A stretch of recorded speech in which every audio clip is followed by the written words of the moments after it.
Tony and Armand have come back. We made it. For the first time.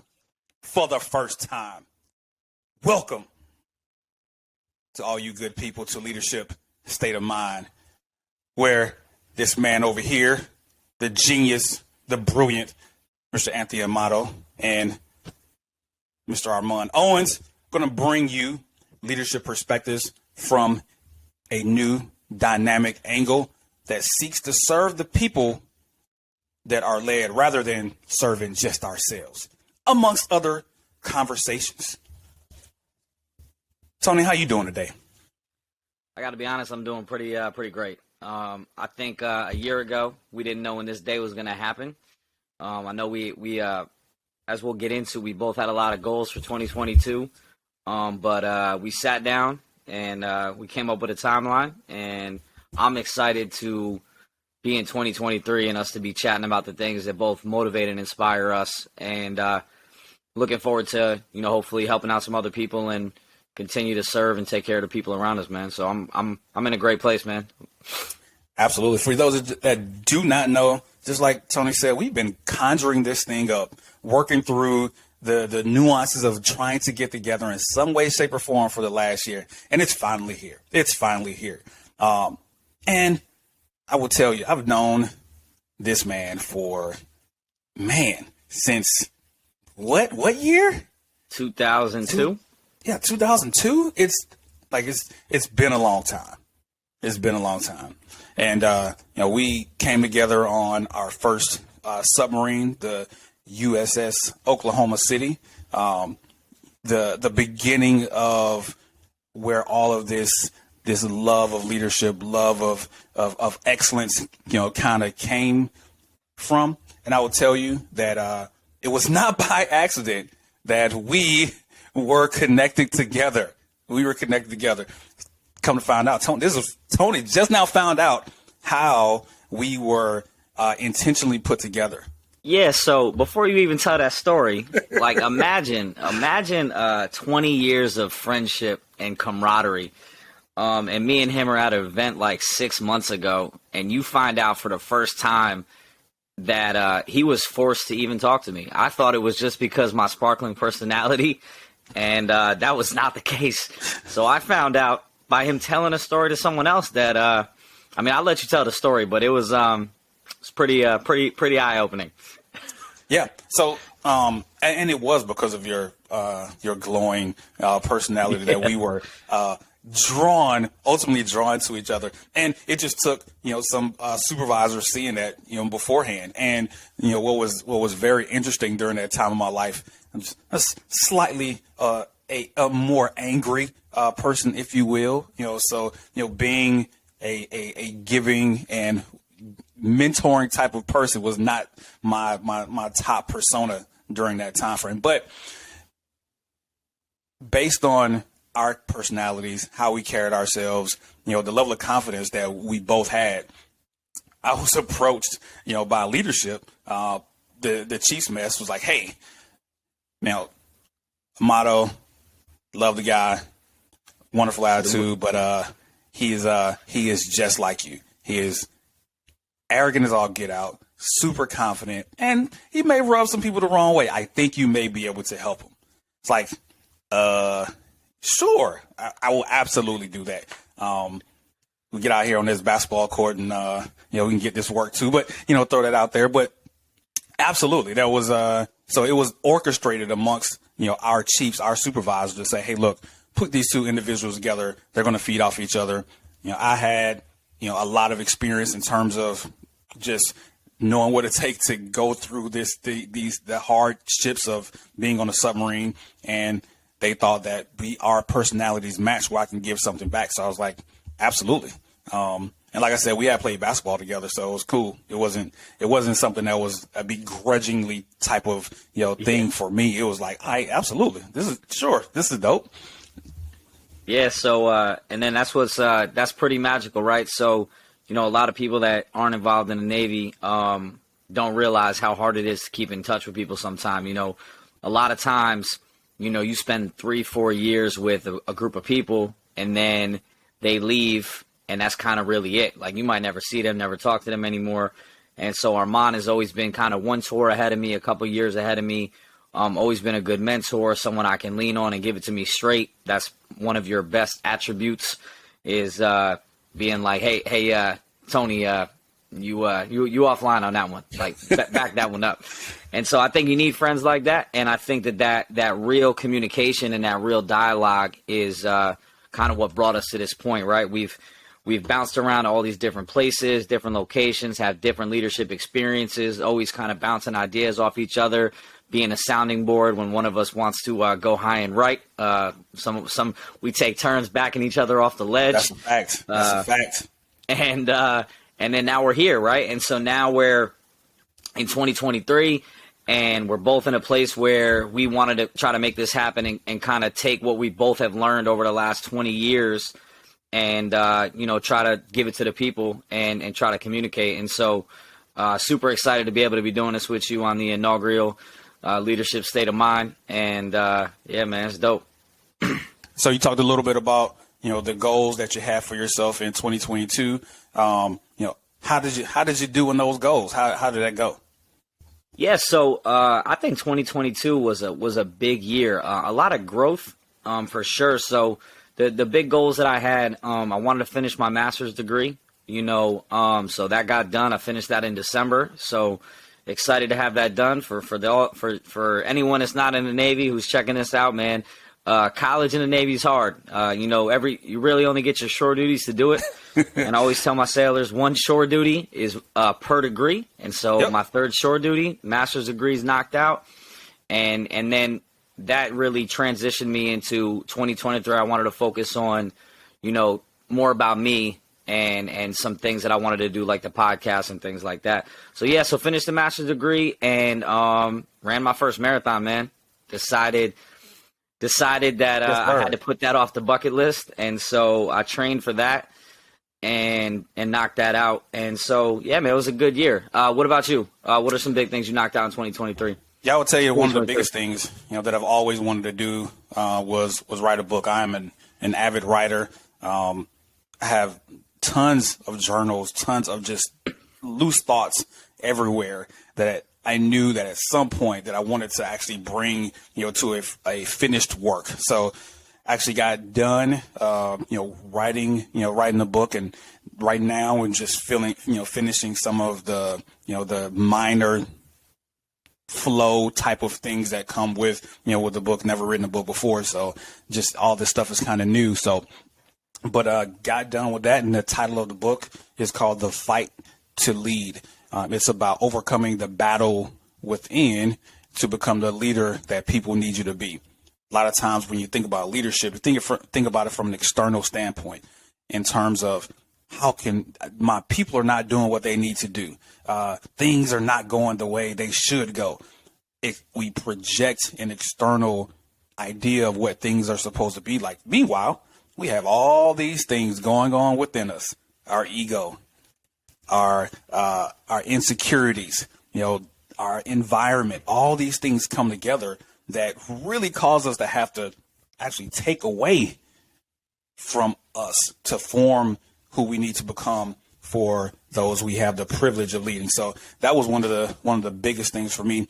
Other goals existed for me were in the business realm. Obviously, I run a company by the name of Tenacity Watches. So that, hitting some of the numbers for that were huge. And then spending more time with family, because I have a tendency to be all over the place sometimes. And, so focusing on making sure we making these memories with family. There's a huge goal for me, because, that ambition can be intoxicating sometimes. And sometimes you got to sit yourself down and realize what's actually most important in your life. So. Yeah, man. I felt like a huge compliment today. Anytime either our wives give us compliments, I feel like you should pause and reflect on it. And so Joy was like, hey, we've had some pretty good memories with the kids this year. We've done a lot of stuff. I was like, man, I felt good about that. So that wasn't a goal per se. It's definitely been something. That's a whole nother podcast when we talk about organization and how being in the moment is so important to the family. So we're gonna stay off that for today, but that definitely struck a nerve, man. So that's awesome. Congratulations on the book. Obviously, I'll be anticipating being able to get to listen to it. No doubt. Yeah, yeah, man. So so it's crazy. So as we talk about the goals for 2023 or 2022 and the things we wanted to accomplish, that whole conversation is kind of how we came up with the topic for this first podcast, right? And Absolutely. So we wanted to get into, talking about discipline and how we got to those points to achieve those goals and how we set those goals up. And we both looked at each other and like, man, for that to happen, self-discipline has got to be at the forefront of being able to set those goals and being able to attain them. And so, yeah, man, I mean, I think the key with all things, or the first thing that comes to a lot of people's mind when they think about goals, is motivation. Yeah. And so the thing I always want to tell people is like, listen, man, if motivation is like your number one go-to, you're going to have some trouble, right? Like that's a fact.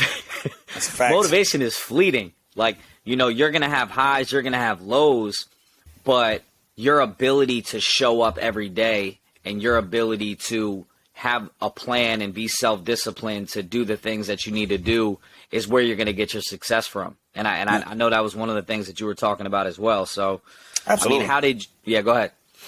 Yeah. So, I mean, when I think about self-discipline in the same vein where motivation, comes up as, one of the first things that you think about, I would tell you, for me, self-discipline, when I think about it, the first thing that comes to my mind, and maybe some other listeners out there, is pain.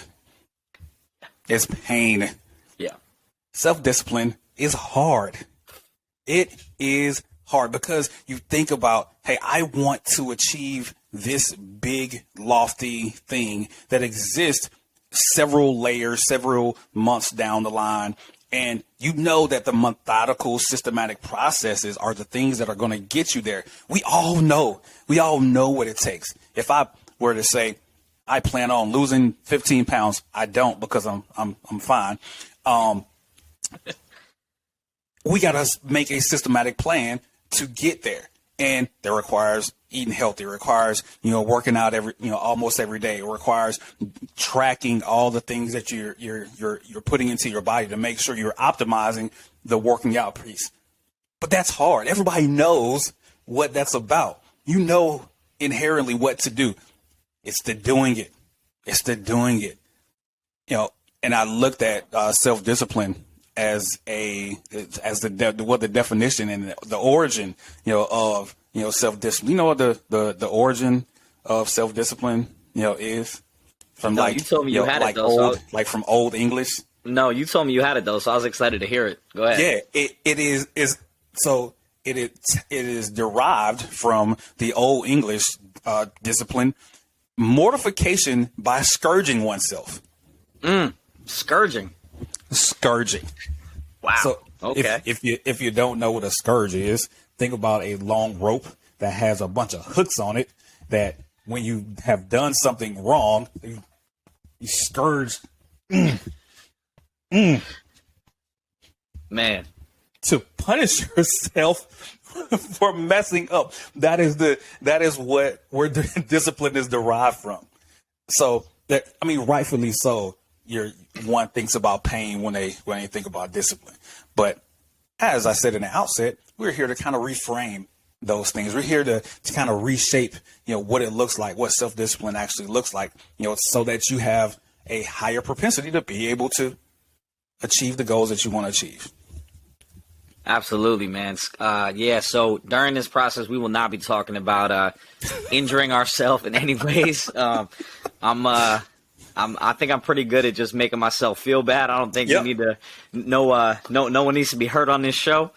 But yeah. So one of the things I wanted to ask you about was, before we get into some of our own personal thoughts, is what are some of the books that you've read that have like habit forming and things like that you think the listeners will want to be able to check out until we can get our books out there. No doubt. I gotta tell you, man, at the top of the list, Atomic Habits has to be up there by James Clear. I think it's James Clear. It is a phenomenal read, because not only does it talk about, habits and how to complete them, but it talks about it in a way that is kind of versatile and flexible to fit how you want to get it done. It's not just a one size prescriptive, fits all type of thing. It is, hey, maybe this approach works for you, this approach, and it's all founded in science. And I think it's one of the best books out there, talking about discipline, talking about establishing those habits that get you where you want to be. Yeah, so I mean, I like that book too. I had that on my list. The other two I had was Power of Habit by Charles Duhigg. Duhigg, is that how you say it? I think Duhigg. Duhigg. Yeah. Yep.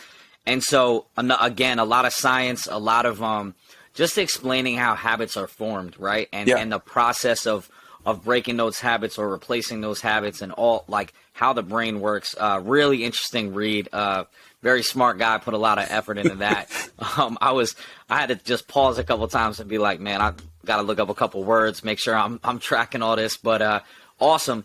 And then the one that that snuck out that you missed, we're both huge Ryan Holiday fans, and I'm reading Discipline is Destiny right now. And if you got a short drive to work, or you like to do audiobooks and maybe listen while you run, that's a great book. The chapters are like real short hitters, and so 3-minute, 6-minute, 8-minute hitters, but so many nuggets in there, man. I know I hit you up this week and was just like, yo, listen to this. And so both of those books I think are all great books, right? The bottom line is, when you say self-discipline, you're not like, yes, like this is awesome. Like, it's not like this motivating thing. And so I just thought it would be pertinent to just name a couple of books that we both read that we thought were interesting, that made it seem a little bit more fun, or at least for the people that are like, I want to know why things are like this, or why I am like this, that if you read those books, it will give you a new perspective on why habits are formed and how you're able to, kind of get in a headspace, and then from there, build your own self-discipline based off the information you know. So definitely something worth checking out. Yep. Absolutely. So, we talk about from a kind of an individualistic, standpoint in terms of, setting these goals. And I would tell you, for me, the number one, thing that I use for establishing my own self-discipline, been doing this for years, I got to make it fun. Whether it's an exercise goal, hey, I want to be able to, bench press 350 pounds. Haven't gotten to 350 pounds, got to 300 though. Pretty proud of myself.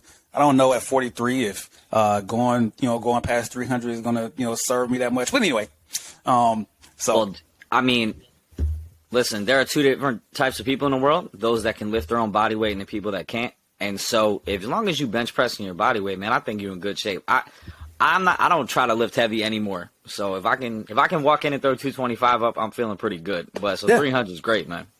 I feel I'm with you. But along the way, making it fun, making it something, a part of my process. Making the process is fun, right? Because for me, if you can't tell, I'm kind of expressive. And along the way of accomplishing, smaller micro goals along the way, I'm a dance.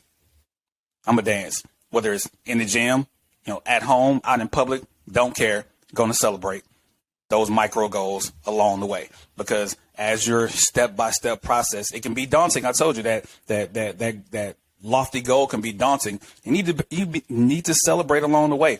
Make it fun. And for me, like I said, I dance. I dance in the car. Embarrass myself. There's one little caveat about me, is that there's no way that I can be embarrassed. Just come to a sub ball and I'll prove it to you. It is a special skill that you hold. Purple Rain at a country club in Florida will forever be in my head.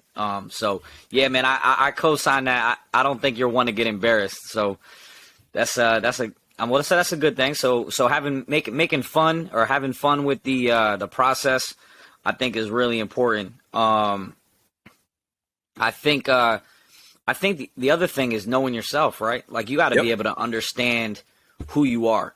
I talked about it with you earlier in the week. You got to make an agreement with yourself on what you're going to do, and then know how you're going to do it. And one of the conversations we had over the summer was talking about why I started running. I wanted. I loved it. You loved it. Loved it. Yeah, so my goal was to be able to take in more books and more information. I feel like as a leader, if you're not continuing to learn and continuing to learn new information and take in new information and be able to grow, you're gonna become stagnant. I mean, this one class I took on what your process, your ethical development, right? So ethical development is kind of founded on where you grow up, the people around you, those aunts, cousins, uncles, all those people. And they kind of set your boundaries a little bit, kind of set your goals, kind of talk to you and what's possible, what's not. And, some of those goals could be good. Some of them could not be. Like we've talked about that, right? You could have parents that are stuck in your ways that are like, put your money under the mattress and like don't invest and don't do this. And so what's cool about the Navy is that I almost feel like we have two ethical developments, right? We have one when we're younger and our family and that circle. And then the next one is the leaders and the people around us when we first get in, right? Yeah. And so once you come out of that, you have to understand that as a leader, you're going to be tapped out on what you know and what you're able to provide based on what you've learned in those circles. Yeah. And so the only way you're going to be able to expand and be able to reach more people and get through to more people and be able to inspire more people is by learning new information and new tools for the tool basket, however you want to word it, like taking new information.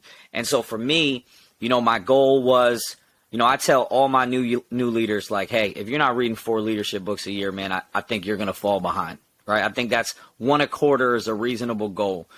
And so if you've never picked up a leadership book before, man, get started. And if 4 seems too much, start with 2, right? If 2 seems too much, like, let's get through 1 for 2023. But my goal was somewhere between 12 to 18 a year. And I got 3 kids. The oldest is 7. I got a full-time job at work, school, and there just wasn't enough time in the day. And so I shifted from reading to audiobooks. And because my car drive was so short, I went to running. And so I trained myself to listen to audiobooks when I run. And when I told people that, O said it was awesome, but other people have definitely been like, man, I can't do that. I'm not doing that. I'm like, well, the cool thing is you don't have to, right? But for me, I don't want to bore you with the details, but that process has helped me develop so much, man. And so, I mean, I don't know what you think. Should I get into it, or you? No, absolutely, because I think how you got into that, is important, right? Because when you talk about the ethical development of how you were brought up, one of the key parts of that is that you become rigid, right? So your worldview becomes very locked in. This is the way you do this. It's A plus B equals C, right? Yep. And it's when you get into you're exposed to that new worldview where things start to kind of collide a little bit. And you're hoping that naturally some of those things get broken down where you can start to, I used to do things this way. Hey, here's a better way that I can approach something, right? But that process doesn't come inherently. It has to be the intentional, methodical, meaningful, purposeful approach towards getting better, right? So when you say to yourself, hey, a part of who I am is I'm going to be a continual learner. I'm going to be somebody that continual grows. Well, that's a worldview that requires an intentional process, right? And because it requires an intentional process, that means the rigidness of how you may have saw things before has to be broken down to let room for, hey, you know what? I want to be this type of person that reads these amounts of books, every year. Well, if you were rigid, would you have come up with, that idea? Would you have come up with that naturally? Right. But because of who you have described yourself and who you have formed yourself to be as a continual learner. Hey, I'm going to do this, and maybe I don't do it the conventional way. Maybe I don't do it in the box where everybody else does it. Hey, I'm going to go a different route. And that's what I think this is. So I think it's important that you go into it, definitely. Yeah, so that's really how it started, right? So, I was talking to I was like, hey man, I'm training for this marathon. He's like, I am never gonna run a marathon. I have no interest to it. And I told him, I said, hey man, what's crazy is I don't really like running. I just like learning. And he's like, what are you talking about? And I'm like, man, I started shifting to audiobooks, and my intake of how much information I can take in has jumped dramatically, right? My goal to get to 12 to 18 is easily attainable because I'm knocking a couple books out every month. And so it's not that I'm excited about the run. I'm excited about what I'm going to learn that day. And so, for those that are looking for a different way to think about things and a different way to take in information, I have a very, strict process, so every week, I use audio or Audible. And so there's a little tab on there where you can bookmark things and comments that you want to hear.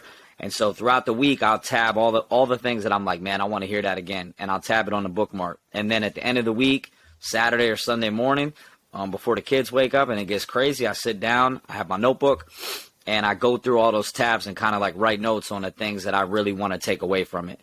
And then once the book's done, and I've gone through all the tabs and my journal's kind of filled out, then I'll make a leadership PowerPoint.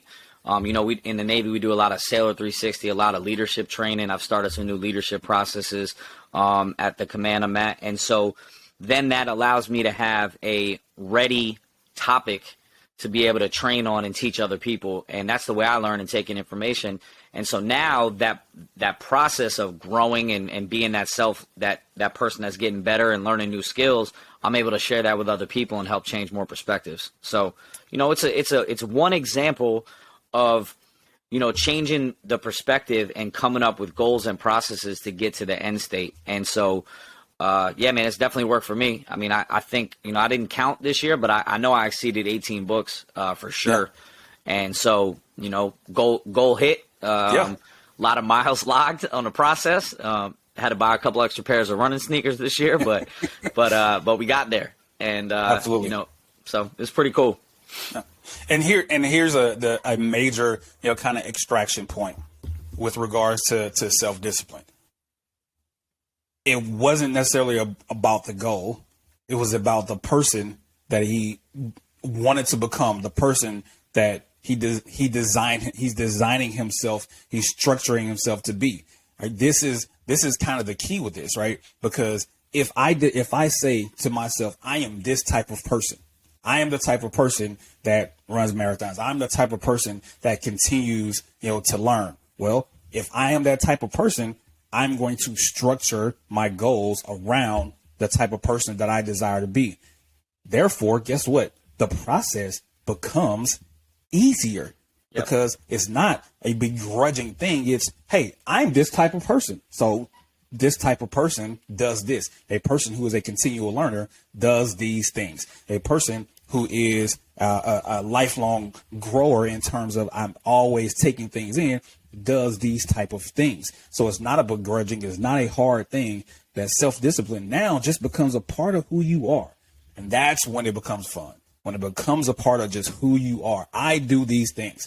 On Mondays, I grab a new book to read because that's just what I do, right? And it's not something that is hard, and it's definitely not mortification by scourging oneself. No one's getting scourged. But yeah, man, it's a process. And so, that's really what got us talking about this topic is that everyone comes into 2023 like, oh, I want to do this, I want to do that. And it's crazy. Obviously I told you I was listening to the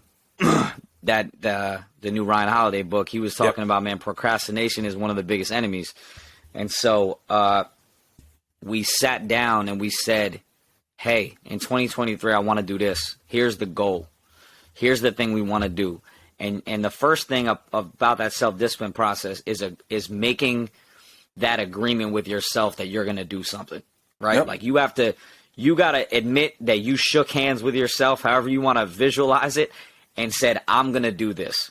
Okay. And so, I am also a pretty outgoing guy, but, doing these podcasts is something I've never done before. Right. And so stepping outside of my comfort zone and being able to do this was a goal. But to do that, it doesn't come natural. Right. It's something that I had to, do some prep work for and make sure I was in the right spot. And so I think the biggest thing you need to realize is that through self-discipline and through attaining these goals, hopefully you become a better person. Yeah. Right. And so, one of the things I talked about when me and Armand were like, hey man, why are we here? Right. Like, what are we talking about? And so, I think the key is that we want to work on becoming better versions of ourselves. We want to be better people. And if we can help each other become better people, help other people become better, brothers, sisters, parents, better people, better versions of themselves, then through that process, you're going to become a better leader. And so at the root of all of that is knowing yourself and being self-disciplined to be able to execute those things that you want to do. Absolutely. I couldn't have said it better myself. Could not have said it better myself, my good man. And appreciate that.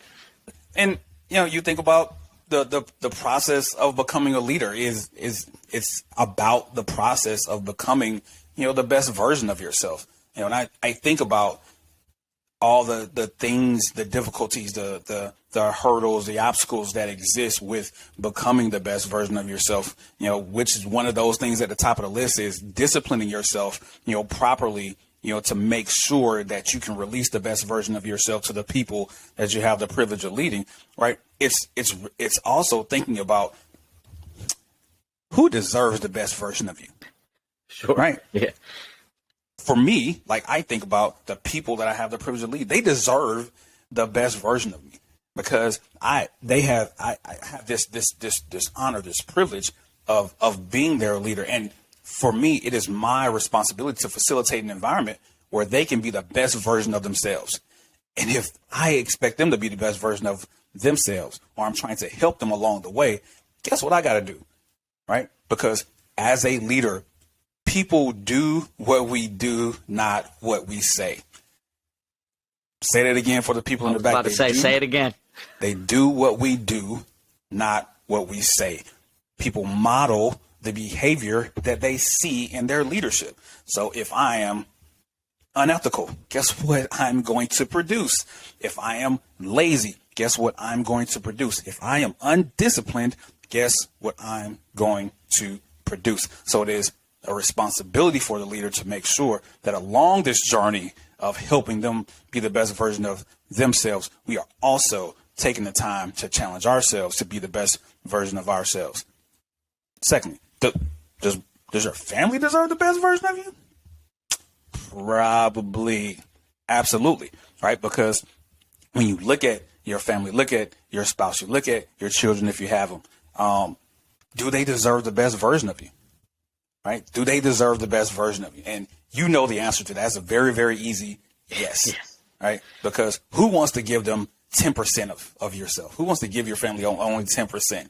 Do they deserve just 10%? Absolutely not. Right. So it requires, hey, a lot of times we just don't know what we're capable of. We don't know what we're capable of. But putting ourselves in a situation where we're going to set these goals, we're going to be disciplined to those goals, it releases, it challenges us. It begins to chip away at the informities, the imperfections in us, and gets us to be a more perfect version of ourselves along the way. Yeah, man. I mean, it starts with creating those attainable goals, right? Setting goals that are reasonable, right? Like, if today my goal was to run a triathlon next month, I would tell you I'm not ready, and I don't think I will be, right? So everything requires you, setting those attainable goals to make sure that you can execute them. But the key to it is kind of what you said, right? It's like, why are we here? We're here to lead and to motivate and inspire the people around us. Well, listen, man, sometimes actions speak louder than words, and they're watching. And so, you're not disciplined enough. The streets is watching. Yeah. Streets is watching. They if you're not disciplined enough to, maintain, be in shape, right? If you're not disciplined enough to make sure that you're achieving higher education, whatever these goals are, these things, like, they're all watching. The sailors around you are watching them. Your parents are watching them. Your kids are watching. Some people, I'm like, said that, maybe like, I didn't need to get my master's degree. I was like, you're right. I didn't need to, like, but it was a goal. I wanted to show my kids that, like, hey, this is the process. This is how things work. And so I did it. But at the end of the day, the people around you are watching how disciplined you are, and they're taking notes on that. And so if you're the type of person that is very self-disciplined, they show up on time for work, they execute and take care of their people the right way, they're organized in their approach to the day, that all takes discipline, right? Like, when I show up and when I'm meeting people for the first time, one of the things I talk to them about is, hey, like, I want to set clear, concise expectations. Assume that if I ask you to do something, or if there's something that I task you to do, that I've already written down the follow-up and the follow-up to the follow-up, that I'm not the person that's going to forget. And I tell people that not as a threat or anything. It's just like, you need to know what type of person I am. Like, I'm the type of person that is not going to let things fall by the wayside, because I owe it to you to follow up and to have your back and to teach you in this process. And so if you're the type of leader that can follow up with people, that cannot let stuff that's not a fire and forget type, where you just say something and then never follow up with it, like, you're going to create those same type of people. And so whatever it is you're doing as a leader, you just have to fundamentally understand that people are watching and listening and paying attention. And so you owe it to them to be the best version of yourself, and you owe it to them to be disciplined in your approach. And that there is no like right and left bounds for that. Like, that's life. Like you owe it to them to be disciplined in all things. And like you said, family, man, like, how can you do all these things and still be there for your family? That requires discipline. How do you save that energy and have enough energy to do that? Because I'll tell you right now, going to a master's program full time, plus, having the privilege of, serving 350, 375 sailors, sometimes the discipline is a energy drink on the way home, man. Like, I'm not condoning that, but some days, like, my kids deserve that same energy that I give to those sailors every day at work. Yeah. And so whatever it is, it's got to be a methodical approach that is thought about to make sure that you can execute for the people that you serve, and that you're in a position to lead, right? Because we're privileged to be in the positions we're in, to be able to do what we do, but we can't take that for granted, and we need to make sure that we're taking care of the people that we were in charge, like, that we are charged to take care of. Yeah. And so that's my number one priority. I cannot fail in that job, right? Because other than why would I be here? And so, I think self-discipline is the key to a lot of that, man. Absolutely.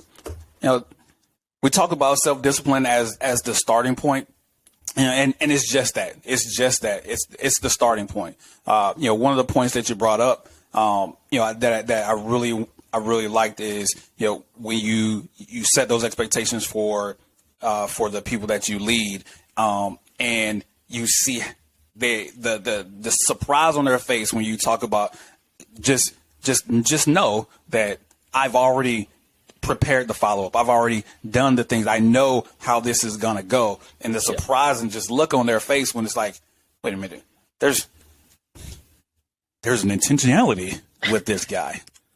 Must be a master in this. I don't think I'm going to be able to get by, just being mediocre here. And that's the intent. That is the absolute intent. One of the things I think about all the time is that when we look out among the people that we have the privilege of leading, and we see problems, issues, concerns, things that it's like I can't figure out why. It's very, very simple. All you have to do is go in the bathroom and look at the mirror. Yep. That's all you have to do. All the problems issues, concerns that exist within the scope of the people that we have the privilege of leading, right here. All right here.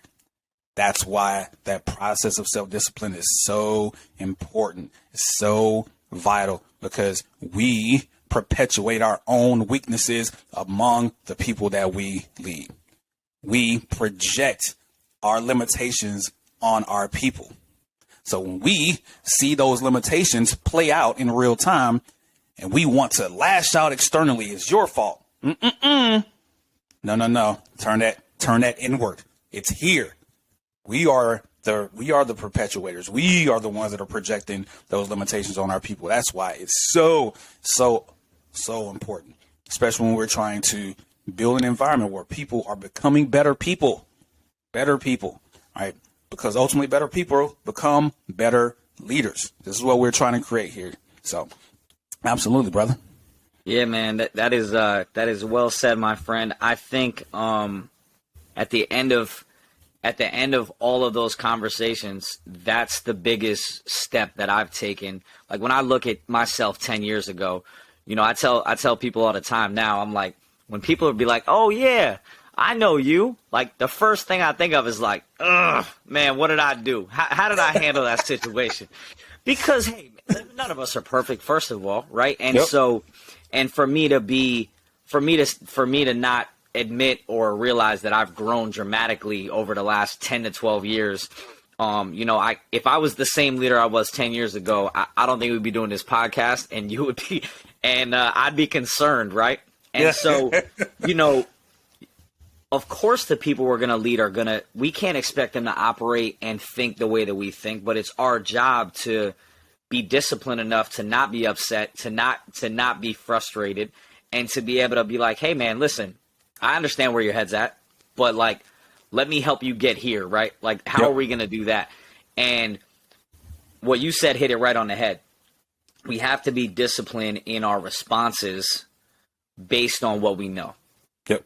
And so a lot of the times, the first thing I'll tell my manager, my supervisor, my chief is, what do you think you could have did better? Right? Like, regardless of what the problem is, right? Like, have you self-reflected and looked at why this happened? Because I've already done it, right? Like, I'm already thinking like, these are the things I could have done better. I could have mentored you. I could have did this. This could have happened. And so we need to be the type of leaders that are first self-reflecting. And that in itself requires discipline. Like, you have to be disciplined in your approach to leadership. You can't just be the guy that knows everything and my way is the right way and this is the only way to do it, because that is not something that's going to cultivate the right culture that you want to create at your organization. Fact. Right? Fact. I always tell people, like, I don't need to be the smartest person in the room, but if no one else has a plan, I will have one, right? But if you guys have plans and ways that we can do this better, then I need that feedback. Because at the end of the day, it's all about the people that we serve and the culture that we create to make them want to be there. And so that requires, from a leadership standpoint, the discipline to listen to other people, to self-reflect, to see how we can improve. And it goes back to the same thing with reading books and same thing with, self-improvement is this desire to continue to want to get better requires us to listen and, communicate the things that we want to improve on. And so, yeah, man, I mean, you hit it right on the head. Like, it's a privilege to lead and to serve, and we just need to understand the role that plays and understand, like, those key attributes that lead to that success, that continued success. Absolutely. As I look at our relationship and the cumulative years, of experience that comes with us. This is over 40 years worth of leadership experience. But there's another caveat that comes with that, is that we're both thieves, because we find where other people have done well in areas and we extract their strategies and use them for our good. So if it took somebody 40 years to come to devise a strategy to set habits, guess what? We we taking that. We taking Yeah. that. So you get the We need benefit of all, those things within this talk. And I will tell you, we could continue to go for hours, but we're not, because it's just the first one. And right now we're planning to go once a month. Like I said, planned to go once a month, but we're going to continue, this conversation about leadership, about the personal development, and being in the right state of mind, to be a leader, how to establish that, how to get there. Even if you're just starting day one, it's like, man, they just threw me, in this situation where I got to lead people. I don't know what to do. Come on in. Come on in. Come on in. Listen to this conversation, because I guarantee you're going to get some nuggets of truth about how to do this. We've both done this at a high level for a long time. And even more important, we have messed up at a high level. We have made so many mistakes along the way. So we can move some obstacles out of your way. We can make some detours along the way for you, help you out along the way. But that's what we're going to be doing here at Leadership State of Mind. Tony, what you got to close them out with? Yeah, man. So I think to close them out, first of all, thanks for listening. Thanks for checking it out. Tell your friends. Continue to spread the word. I think we have an interesting perspective and some stuff to offer. And so, come check it out. And, I said it earlier in the week, and I just want to make sure we wrap this up. Self-discipline. 3 big takeaways that I want you to think about. Attainable goals, right? Making sure that that's something that you can hit, and you're not going to miss the mark. The next one, avoid the noise. We didn't really get into that, but like at the end of the day, there's going to be a lot of people that might hate on you or say you can't do it, and you need to focus on what it is that you want to do. And the third thing is continue to show up. You're going to fail. You're going to have shortcomings. There's going to be off days. Just because you had one cheat meal doesn't mean that your diet is a failure, right? Just because you made one mistake as a leader doesn't mean you need to quit and stop being a leader, right? Nice. So keep showing up. And if through that process, man, you're going to find greatness. And hopefully, if you continue to show up with us, we'll continue to grow. We'll continue to help you get through this leadership process. And yeah, man, we'll continue to learn from you and learn from each other. And I'm just excited about the journey. Absolutely. And just remember, this is a collaborative process, right? So like, share, subscribe to the channel, comment, let us know what you think, ask questions. We don't have it all figured out.